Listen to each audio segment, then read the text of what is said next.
하나님의 말씀 한번 보도록 하겠습니다. 하나님의 말씀은 레위기 10장 16절에서 20절까지 말씀입니다. 레위기 10장 16절에서 20절까지 말씀입니다. 레위기 10장 16절에서 20절 말씀.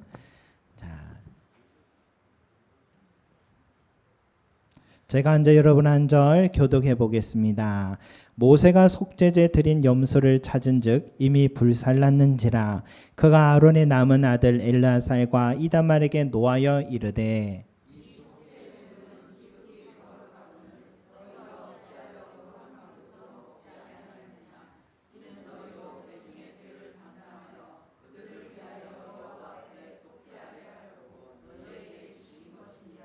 그 피는 성소에 들여오지 아니하는 것이었으니 그 제물은 너희가 내가 명령한 대로 거룩한 곳에서 먹었어야 했을 것이니라.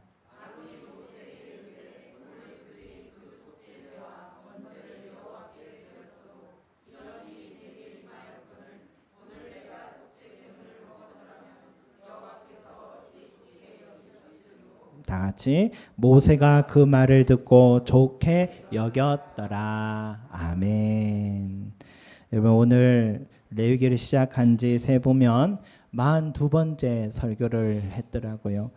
이 정도면 다른 목사님들은 벌써 레위기를 다 마쳤을 텐데 제가 좀 촘촘히 보려는 마음이 좀 있어서 이렇게 아직 10장까지밖에 못 왔습니다.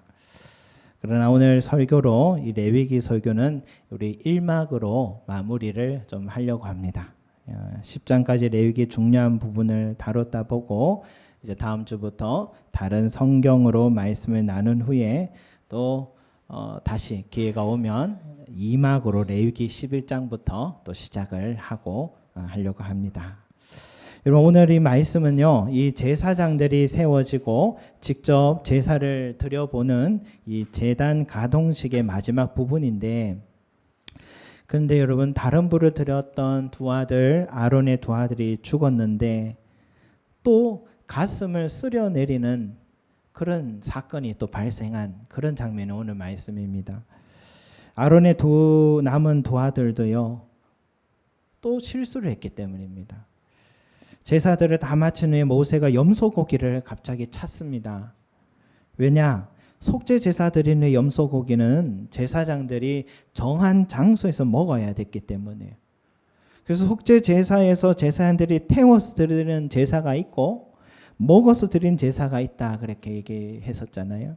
그러니까 남은 고기를 태워야 하는 경우는요, 제사장 자신들을 위한 속죄 제사 드릴 때는 이걸 태워 드려야 됩니다.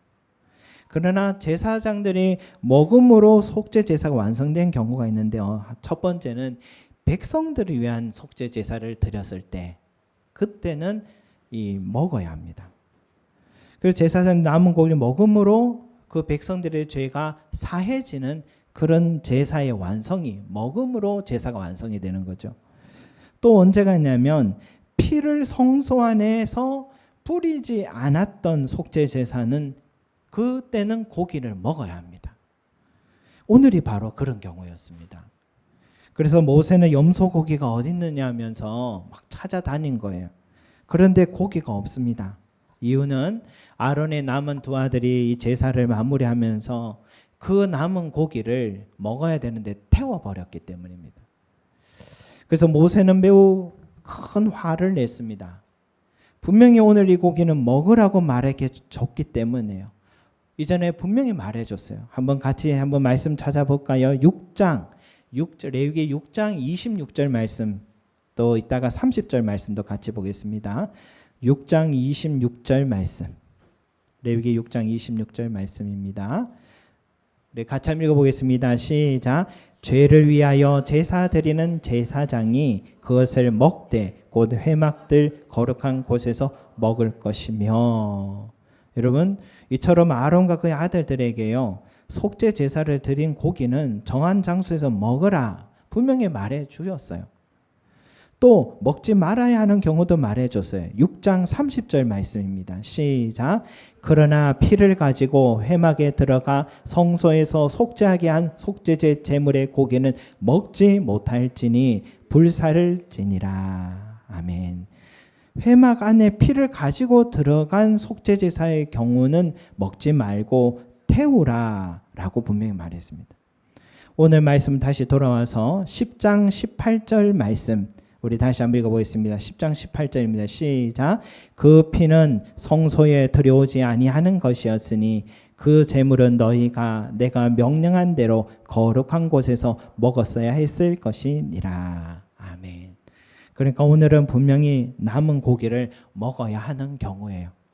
모세는 하나님의 명령을 미리 말도 해줬고 그러나 아론의 두 아들은 그것도 기억하지 못하고 태워버린 겁니다. 그래서 모세는 화를 낸 거예요. 모세의 입장은 이런 거죠. 좀 전에 다른 불 들여서 너희 형제들이 죽었는데 아직도 정신 차리지 못하겠느냐. 이렇게 하나님 명령 가볍게 여겨서 앞으로 어떻게 백성들의 죄를 사는 제사장 직무를 감당할 수 있겠느냐. 그런 의미죠. 그러나 한편으로는 다행인 것이 앞에 형들처럼 하나님이 진노로 이 남은 두 아들마저 죽지 않았다라는 사실이 이 마음을 쓸어내리는 그런 순간이었던 거죠. 모세는 또 그런 일이 일어날까 봐 다시 실수를 범하지 않도록 눈물을 쏙 빠지게 지금 화를 내고 있는 것입니다. 저는 이 부분 보면서 남은 두 아들의 행동이 우리 자신의 모습을 비추는 게 아닌가 하는 생각해 봤어요. 먼저 왜 남은 두 아들들은 모세를 통한 하나님의 명령을 가볍게 들었을까? 그런 생각해 봤어요. 하나는 하나님의 명령을 귀담아 듣지 않았기 때문이다. 또 하나는 하나님의 명령을 가볍게 생각했기 때문이다. 여러분 공부 잘하는 학생들 또 공부 잘 못하는 학생들 차이가 어디에 있느냐? 수업 시간에 차이가 난다 그러잖아요. 선생님이 가르치면 귀담아 듣는 친구들은 시험 칠 때 틀리지가 않는데 그런데 다른 생각하고 집중력이 부족한 친구는 선생님이 그런 말씀 했던가 기억을 잘 못합니다. 그러면 시험 끝나면 선생님은 성적표도 이렇게 얘기하죠. 내가 너희한테 이 부분을 몇 번이나 반복해 가서 가르쳐 줬는데 그것도 못 맞추냐 하면서 꾸지람을 하고 듣는 거죠, 여러분. 제가 바로 그런 사람이었던 것 같습니다. 그래서 저는 이 두 아들들의 마음을 좀 잘 이해합니다. 저도 경청을 잘 못해요. 기억을 잘 못할 때가 있어요. 그래서 저는 신방을 가도 가능한 사모를 같이 데리고 갑니다. 사모는 저보다 기억력이 좀 좋은 것 같더라고요. 이 성도가 지금 어렵고 중요한 얘기를 나에게 해줬는데 그 순간 집중을 잘 해야 됩니다. 그런데 또 다음에 또 만났을 때 마치 내가 처음 듣는 것처럼 또 묻는 거예요. 그러면 옆에 사모가 쿡쿡 찌릅니다. 그때서야 말씀하셨구나 알게 되고 그럴 때면 사모가 먼저 딱 물어봐 주더라고요. 그러면 저도 마치 기억하고 있었다는 듯이 표정을 아무 변화 없이 그렇게 아는 척하고 얘기하죠. 그러니까 상대방의 말을 경청하지 않고 기억해 주지 않으면 그게 참 신뢰가 된다는 것을 많이 느끼게 돼요. 여러분 집중력, 기억력도 부족한데 이 제사장이 되고 싶어서 된 것도 아닌데 왜 이렇게 제사법은 많고 지켜야 할 규칙은 많을까? 왜 그렇게 해야 하는지 이해가 되지 않는데 이해가 되지 않은 채로 제사장 직무를 수행한다는 게 얼마나 어려웠겠습니까? 그러니까 나답과 아비후도요. 불이면 다 불이지 또 다른 불은 무슨 불이냐. 그렇게 생각하고 그냥 불이란 그냥 그 불을 가지고 드렸던 거죠. 그냥 제단불로 드려야 된다는 그 명령을 깜빡한 것 같아요. 그리고 오늘 엘라살과 이다말도요. 남은 고기 먹어야 하는지 태워야 되는지 기억을 못 해가지고 너무 한꺼번에 외우다가 헷갈려서 태워버렸는지 모릅니다. 저는 충분히 이들의 마음을 이해합니다. 저도 그러니까요, 여러분. 하지만 모세가 이렇게 화를 냈던 이유는 하나님의 명령이었기 때문이에요. 다른 건 기억 못하고 실수해도 괜찮아도 누구나 사람 다 실수할 수 있지만 이 제사장만은 생명을 다루는 일이고 인간의 죄를 씻는 일이요 영혼을 다루는 일이기 때문에 하나님 명령대로 하지 않으면 이 모든 제사가 마지막에 태워야 할 걸 먹어야 할 걸 태움으로 실패로 돌아가 버리기 때문에 백성들의 생명을 놓치게 되고 백성들의 죄가 또한 방치되게 되고 백성들의 영혼을 구원받지 못하기 때문에 화를 낸 것이다 하는 거죠. 또 모세가 화를 내지 않았다면 먼저 죽은 아론의 두 아들, 남은 그 두 아들처럼 남은 두 아들도 계속 이렇게 하다가 결국 죽임을 당할 수 있는, 화를 당할 수 있는 것을 알기 때문에 화를 낸 것입니다. 다시는 이런 정신머리로 이 고귀한 직무를 수행하려고 하지 마라, 경고한 것이다 하는 겁니다. 그리고 오랜 세월이 지나서 오늘 이 모세와 같이 참 제사장들에게 향하여서 정말 이렇게 화를 낸 분이 계십니다. 바로 예수님이시죠. 예수님 당시에 제사장들을 향해서 이렇게 얘기하셨죠. 화 있을진저 외식하는 서기관들과 바리새인들아, 너희는 교인 한 사람 얻기 위해 바다 육지를 두루 다니다가 생기면 너희보다 배나 더 지옥 자식이 되게 하는도다. 예수님께서 왜 당시 제사장 바리새인에게 그렇게 화를 내시고 입에 담지 못할 욕을 하셨나 가만히 생각해 보니까 그 바리새인 사두개인들 율법사들이 다 하나님 말씀을 소유하고 있는 자들로서 백성은 가르치고 제사를 지내며 백성들을 씻기는 제사장 사명을 가졌고 백성들의 영혼을 책임지고 있기 때문이었던 것이죠. 그래서 그들이 잘못하니까 백성들이 배나 더 지옥불에 가게 되니까 예수님이 모세와 같이 그 이상으로 참을 수 없어서 욕을 하고 화를 내셨던 장면이었던 것입니다. 저는 이 말씀 보면서요, 하나님 말씀 받고 가르치는 목회자인 나는 어떤가 돌아봅니다. 제자훈련, 성경 공부 준비하고 설교 준비할 때 나는 하나님 말씀 한 절 한 절 가르치는 일에 소홀하지 않았나. 성령의 조명하심 없으면 나도 깨닫지 못해 소경을 인도하는 격인데 나는 성령의 도움을 위한 기도자로 살아가고 있는가. 성도가 잘못된 길 걸어갈 때 모세처럼 화를 내면은 혹시 그 성도가 교회를 떠나갈까 봐서 바른 길 가르쳐야 하는 직무를 유기한 적은 없던가. 목회자 한 사람이 실족하면 교인 여러 사람 실족하게 되는데 내 말과 행동이 아무도 보지 않는 그곳에서 내 자신의 성결 거룩을 지켜가고 있는가 하나하나 짚어보면 큰 점수 줄 수 없는 나 자신을 보면서 나는 또한 주님 앞에 섰을 때 얼마나 꾸지람 듣게 될까 다시 한번 생각하게 됩니다.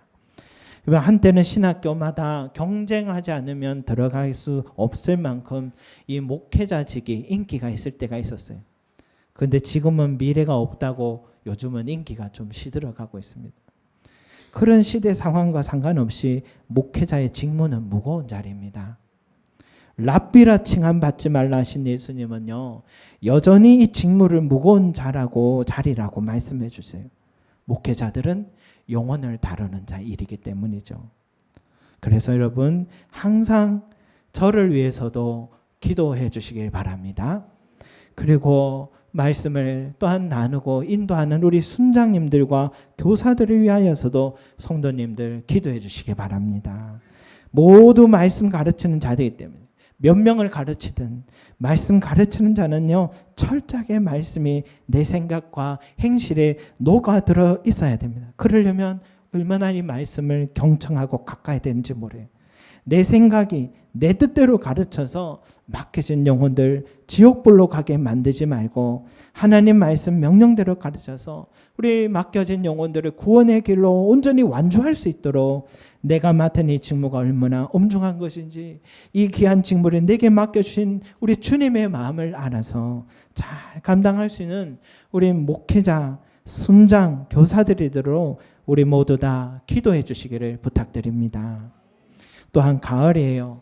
가을하면 독서의 계절이라 하는데 우리 모든 성도들이 하나님 말씀에 귀 기울이는 그런 계절 되기를 소망합니다. 성경 일독하는 성도들이 많이 있는데 혹시 여름까지 좀 주춤하고 또 하다가 말았던 부분들이 있으면요. 성경 읽기보 가지고 이제 하루에 이틀치 3일치라도 여러분 꼭 읽으셔서 올 한 해 꼭 일독하시기 바랍니다. 왜냐? 하나님 말씀을 가까이 하고 경청하게 되면 매일매일의 생활에 놀라운 일이 일어나기 때문입니다. 저도 최근에 마음에 근심되는 일이 있었어요. 그런데 그날 읽은 말씀에 야베스의 기도가 나오더라고요. 그가 이렇게 하나님께 기도합니다. 야베스가 이스라엘 하나님께 아뢰어 이르되 주께서 내게 복을 주시려거든 나의 지역을 넓혀 주시고 주의 손으로 나를 도우사 나로 환난을 벗어나 근심이 없게 하옵소서 하였더니 하나님이 그가 구한 것을 허락하였더라. 여러분 근심이 있을 때 근심이 없게 해주셨다라는 말씀을 읽으니까 얼마나 와닿는지 몰라요. 하나님이 허락하시면 우리의 근심도 환난도 벗어나게 해주시는구나. 그래서 이 말씀 읽고 힘을 주시는데 여러분 이것이 하나님의 말씀이 매일매일마다 내가 생각하지 못한 자리에서 만나게 되는 것을 다시 한번 깨닫게 됩니다. 여러분 항상 이 말씀을 가까이 하셔서 말씀 안에 내 뜻대로 살지 마시고 말씀대로 살아서 승리하시길 소망합니다. 여러분 그리고요 오늘 모세가 아론의 두 아들들에게 먹어야 할 고기를 태웠다고 꾸짖어질 때 이 아론의 대답이 참 인상적이에요. 오늘 핵심은 여기에 좀 갖고 보는데 19절 말씀 한번 같이 보겠습니다. 시작. 아론이 모세에게 이르되 오늘 그들이 그 속죄제와 번제를 여호와께 드렸어도 이런 일이 내게 임하였거늘 오늘 내가 속죄 제물을 먹었더라면 여호와께서 어찌 좋게 여겼으리요. 20절도 시작. 모세가 그 말을 듣고 좋게 여겼더라. 아멘. 여러분 이 말씀의 의미가 무엇일까 알듯 말듯해서 저도 이 메시지라는 번역 성경을 한번 펼쳐보았습니다. 보니까 그걸 보니 좀 더 선명하게 무슨 말을 했는지 이해가 되더라고요. 이렇게 기록되어 있어요. 아론이 모세에게 대답했다. 보십시오. 오늘 그들이 하나님 앞에 속죄 제물과 번제물을 드렸습니다. 그리고 내게 무슨 일이 있었는지 당신도 보지 않았습니까? 나는 두 아들을 잃었습니다. 오늘 내가 그 속죄 제물을 먹었다고 한들 하나님께서 기뻐하셨겠습니까? 이 말을 듣고 모세도 수긍을 했다라고 기록되어 있어요.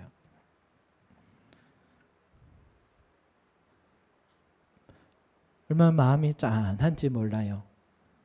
아론은 이미 두 아들 잃었고 또 남은 두 아들마저 실수했다고 꾸지람을 지금 듣고 있죠.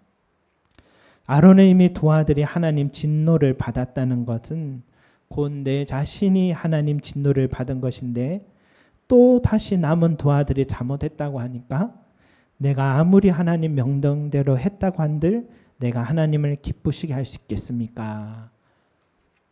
자책하고 인간적인 아픔을 이야기하고 있습니다. 그 말을 들으니까 모세도 수긍을 하게 됐다는 것이죠. 모세가 아론의 이 말을 듣는 순간 아차 하는 그런 생각이 찾아온 거예요.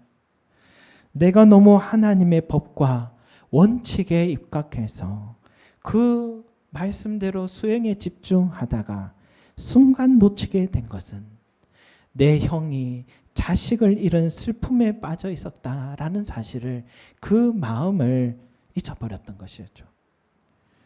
여러분 율법의 정신 속에요.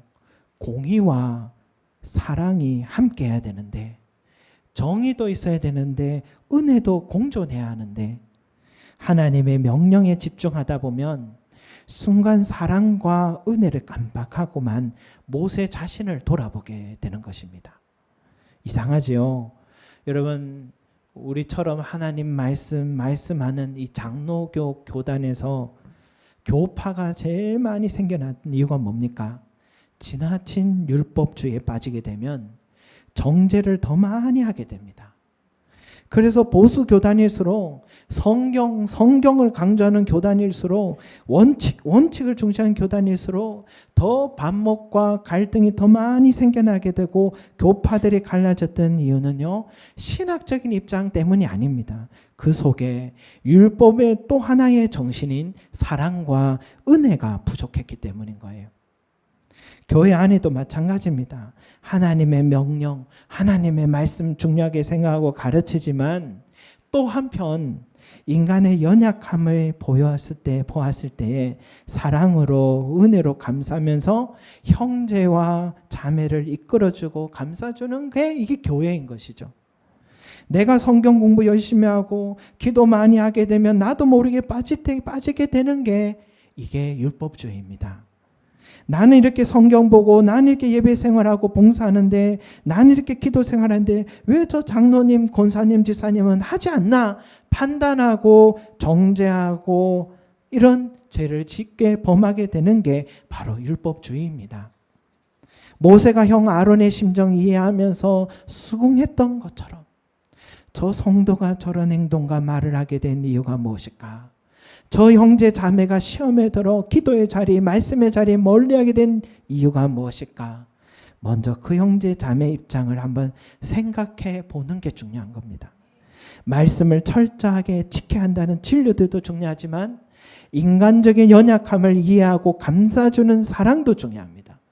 이런 사랑과 은혜가 빠진 상태로 교회가 세워지게 되면 건조한 율법주의만 남아서 결국 교회는 갈등하고 분열하고 무너지게 되는 겁니다. 여러분, 가늠한 여인 모세 법에 의해 돌로 쳐 죽여야 된다고 모였던 그 사람들 모두 다 율법주의자들이었어요. 그러나 땅에 글씨를 쓰시다가 일어나 너희 중에 죄 없는 자가 돌로 쳐라 말씀하신 예수님의 말씀은 사랑이었습니다. 내가 다른 사람 정죄하기 전에요, 나도 그런 죄가 없는가 조금이라도 정직해보면, 정직하게 내 자신 돌아보면 나는 돌을 내려놓을 수밖에 없는 사람인 거예요. 결국 신앙생활을 한다는 건 뭐냐면 다른 사람 판단하기 앞서서 항상 나 자신을 정직하게 돌아보고 내가 죄인임을 깨닫고 나도 죄인이요, 저 형제도 죄인이니까 우리 모두 하나님의 은혜와 긍휼과 용서가 필요한 자라고 고백할 줄 아는 것, 이것이 신자들의 교회 생활인 것입니다. 그러나 여러분, 우리 자신 돌아보십시오. 그 어느 말 속에 내가 죄인임을 인정하는 말 하나 없고 그 형제와 자매 연약함 들추기만 바쁜 자들이죠. 가늠한 여인 앞에 있던 사람들은 그래도 마음이 찔려서 돌을 내려놓았는데 우리는 그런 양심조차도 없어서 돌을 내려놓을 줄도 모르고 내 마음 깊숙한 곳까지 들어보시는 하나님 앞에서도 강팍한 마음으로 가늠한 여인 향해 돌을 던지고 있는 게 우리의 모습이 아닌가 돌아봐야 합니다. 사랑하는 성도 여러분, 내 형제의 연약함, 실수와 죄를 보거든 하나님의 말씀의 잣대로 함부로 판단하지 말고 그 형제와 자매가 왜 그럴 수밖에 없었는지, 왜 그렇게 말을 하고 그런 행동하게 됐는지 그 이면의 개인적인 직면한 어려움과 아픔을 헤아려 보며 또한 하나님께서 왜 그 사람을 우리에게 만나게 하셨고 함께 공동체에 세워가라고 하게 하셨는지 묵상하면서 조용히 뒤에서 기도해 주시길 바라고, 또 그가 손을 내밀 때 기꺼이 잡아주시는 저와 여러분이 되시기를 소망합니다. 세상에 종교 전쟁이 제일 무섭습니다. 예루살렘 탈환을 위해서 기독교가 십자군 전쟁을 일으켜서 처음에는 유대교와 싸우다가 그 다음에는 이슬람교와 200년 동안 전쟁을 10차례나 치렀던 게 십자군 전쟁인데, 근데 지금도 이스라엘 저 땅에 팔레스타인과 함께 지금 전쟁이 일어나고 있잖아요. 그 십자군 전쟁의 연속 선상인 것 같습니다. 그 전쟁의 이면에는요, 들여다보면 경제인 것 같아도 사실은 그것도 아닙니다. 자기 이념도 아닙니다. 그 속에 들어보면 자기 신앙이 옳다, 너는 틀렸다, 율법주의가 스며 있기 때문에 그들은 서로 자기가 하나님의 말씀인 성경을 잘 지키는 자들이라고 하고 있지만 그들은 모두 하나님 말씀 속에 가장 중요한 사랑과 은혜를 잊어버렸다라는 것이죠.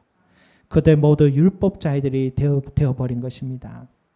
여러분, 자칫 율법을 지켜야 한다는 공의와 정의만 살고 인간의 연약함을 이해하는 사랑과 은혜는 빠져버린 율법주의에 나도 매몰되어 있는 것은 아닌지 돌아보면서 오늘 모세와 같이 참 기뻐해주고 수긍해주는 그런 마음이 있기를 소망합니다.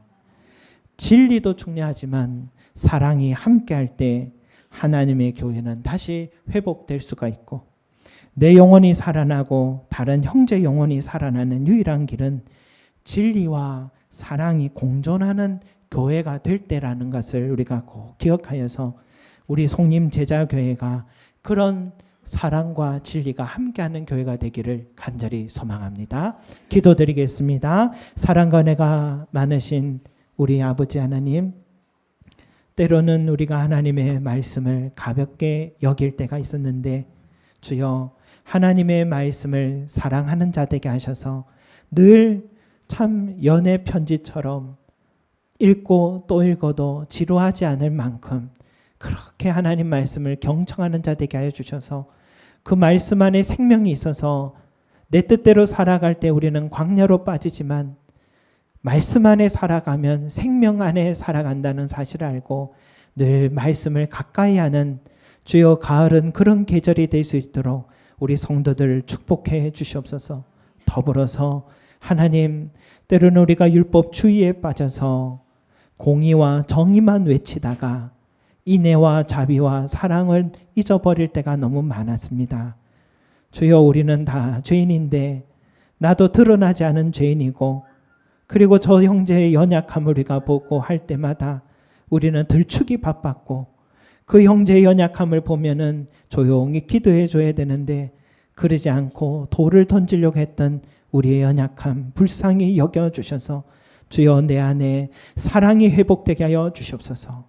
사랑이 율법의 가장 큰 진리임을 알게 하여 주셔서 사랑하지 않는 우리가 되지 말고 주여 말씀의 규칙만 주장하지 말고 정말 진심으로 사랑하는 우리가 되어 우리 성도들 모두 다 연약함을 품어주고 사랑하고 높여주고 세워주는 그런 아름다운 교회가 되게 하여 주시고 다른 사람의 연약함 보거든 나도 그랬는데 하고 우리 모두 주의 은혜가 필요함을 알고 함께 주님 앞으로 나아갈 줄 아는 우리 귀한 교회가 되게 도와주시옵소서. 감사드리며 예수 그리스도 이름으로 기도드립니다. 아멘.